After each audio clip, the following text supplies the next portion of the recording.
इस वकूआ के बारे में और किस केस के हवाले से हम बात करते हैं सब इंस्पेक्टर वली पाशा साहब से, जो कि एज SHO पुलिस स्टेशन भिक्की में अपनी जिम्मेदारियों को सरअंजाम दे रहे हैं। अस्सलाम वालेकुम। वालेकुम अस्सलाम जी। वली पाशा साहब, सबसे पहले तो बहुत शुक्रिया वकूआ पर लेकर आए, ब्रीफ कीजिए क्या हुआ था।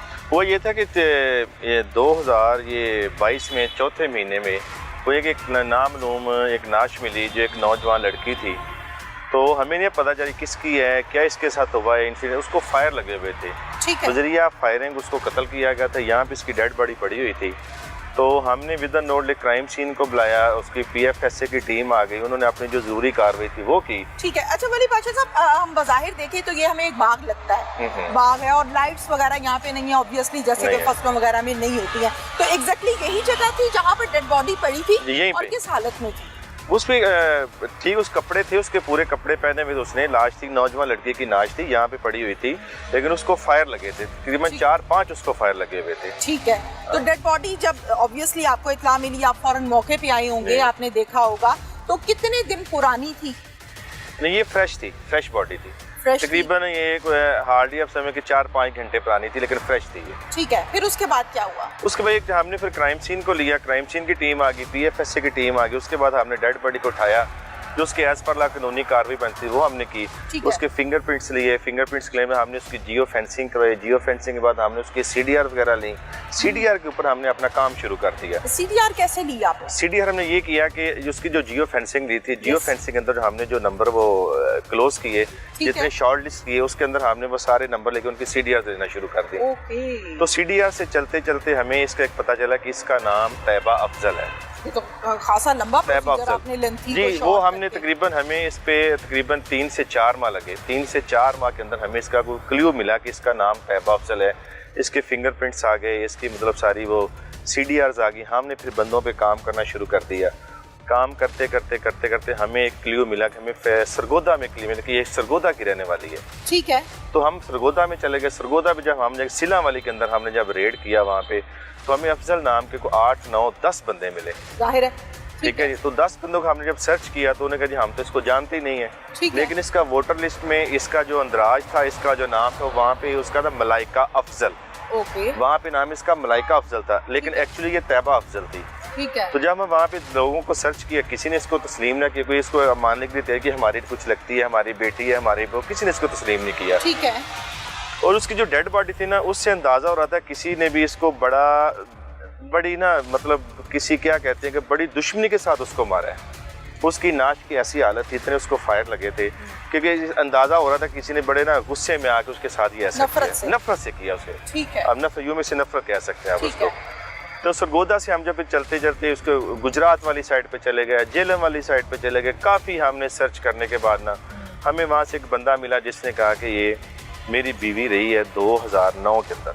2009 में? 2009 में। और वो कितना शौहर था? वो उसका था तीसरा शौहर। तीसरा शौहर। हाँ, तीसरे शौहर से बताया। अब हमें ये अंदाजा नहीं हो रहा कि उसका तीसरा है, पहला या दूसरा है। ठीक है, जाहिर है। तो नहीं था, उसने कहा ये मेरी बीवी रही है। हमने उसको वहाँ से उसको लिया, उससे सारी उसने कहा ये शेखुपुरा के फलां गाँव डेरा निगाह के अंदर रहने वाली, डेरा निगाह की रहने वाली है। ठीक है। हम लोग डेरा निगाह में चले गए। डेरा निगाह में जाके देखा इसका हमें पता चला कि इसका नाम मलाइका नहीं बल्कि इसका नाम तैयबा है। ये नाम भी बदल लेती? नाम भी बदल लेती थी। करती क्या थी कि ये शादी करती थी। शादी करने के बाद वहाँ पे 2-4 महीने रहती थी, पैसे लेती थी, पैसे लेने के बाद वहाँ से रफू चक्कर हो जाती थी। ठीक है। डिवोर्स ली है नहीं ली, इसका अपना फैसला, इसके बारे में कोई कंफर्म नहीं है, क्योंकि आगे जाके शादी कर लेती थी। तब हमें पता चला वहाँ से इंटेरोगेशन के बाद कि ये जो लड़की है इसका नाम तैयबा अफजल है। सही नाम इसका तैयबा अफजल है। इसकी 5-6 बहनें हैं। ठीक है। 5 की शादी हो चुकी है, 1 की अभी शादी बाकी रहती है। ठीक है जी। ठीक है। तो ये वहाँ से इसकी फैमिली से पता चला कि इसकी पहले शादी जाम के गांव के अंदर हुई थी। वहाँ से 4-5 इसको इसने डिवोर्स ले ली। उसके बाद इसकी शादी शेखुपुरा शहर के अंदर हुई। फिर वहाँ से इसने मतलब चले गई। तीसरी शादी इसकी सरगोदा वाली हुई। उसके बाद चौथी, 5वीं, ये जो 5वीं शादी इसकी साथ है वो थी ज़ीशान के साथ। ये जो हमें भी हमारे पास जो है वो इसका जो कातल है, इसका जो शौहर मुलज़म जो है हमारे पास, 6वां शौहर है। ये 5वां था। ये 5वां है। ये 5वां शौहर था। इसकी 5वीं शादी हुई। अब जो 5वें की बंदे की मौजूदगी में क्या हुआ कि इसने आगे नेक्स्ट एक और शादी कर ली। ठीक है। छठी शादी कर ली। अब जब छठी शादी कर ली तो पांचवी ने कहा कि मैंने तो आपके लिए सारा कुछ छोड़ दिया है, आपके लिए मैंने हर चीज कुर्बान कर दी, मैं घर से सड़क पे आ गया हूँ, ठीक है, तो फिर तुम ये क्या कर रही हो? हाँ। जिस दिन ये मर्डर होती है वो बताता है कि उस दिन इसने छठी शादी की थी, उस दिन उसका वलीमा था।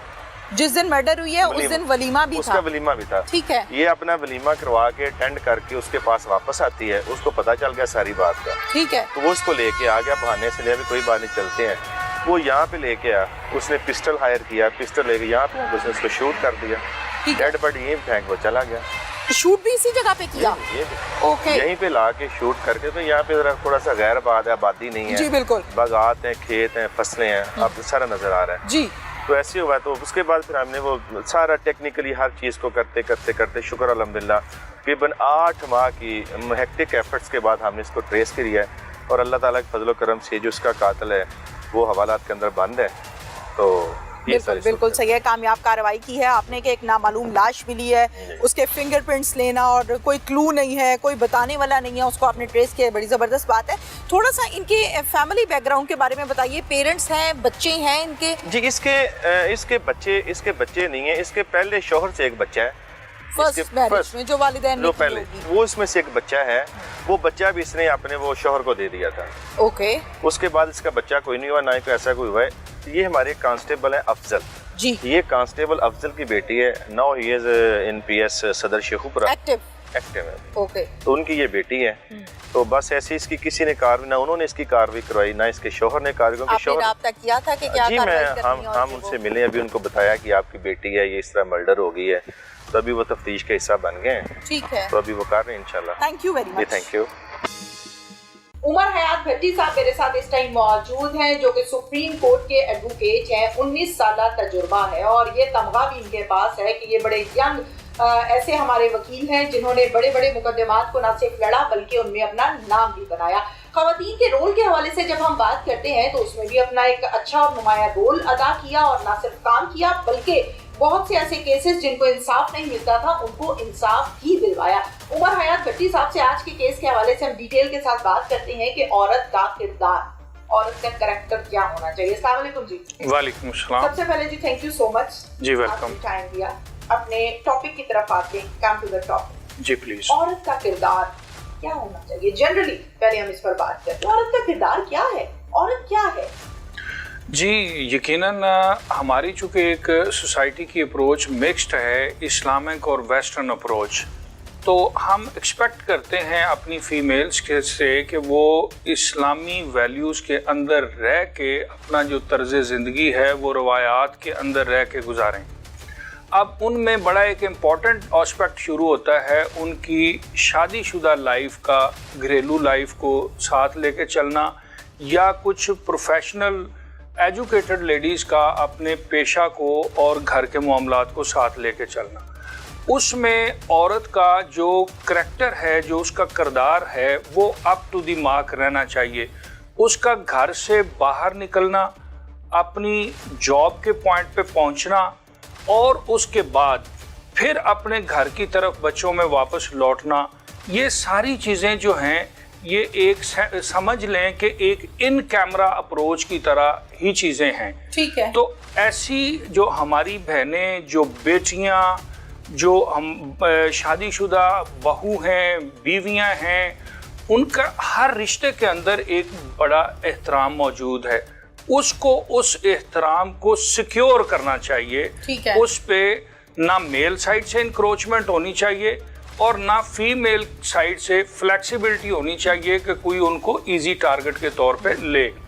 तो मैं समझता हूँ कि जैसे आज का जो ये केस है आपका, इसमें एक ब्लाइंड मर्डर की शेप में एक यंग लड़की को मर्डर कर दिया गया, लेकिन जब हम उसकी बैक स्टोरी पे जाएं, फैक्ट्स को बैक रिवील करें, तो उसमें क्या निकलता है, बड़ा एक बदकिस्मत पहलू है जो सामने आता है कि एक खातून जो अभी तक हालात सामने आए हैं इन्वेस्टिगेशन के दौरान और अदर सर्कमस्टांसेस से, वो ये है कि एक खातून अपने गलत किरदार की वजह से एक शख्स के साथ बदकिस्मती से वो शादी करती है, अपनी जो शादी की टाइज हैं उनको नहीं तोड़ छड़ाती, second trap, third trap, fourth trap unfortunately, और फिर ये पहलू आ जाना।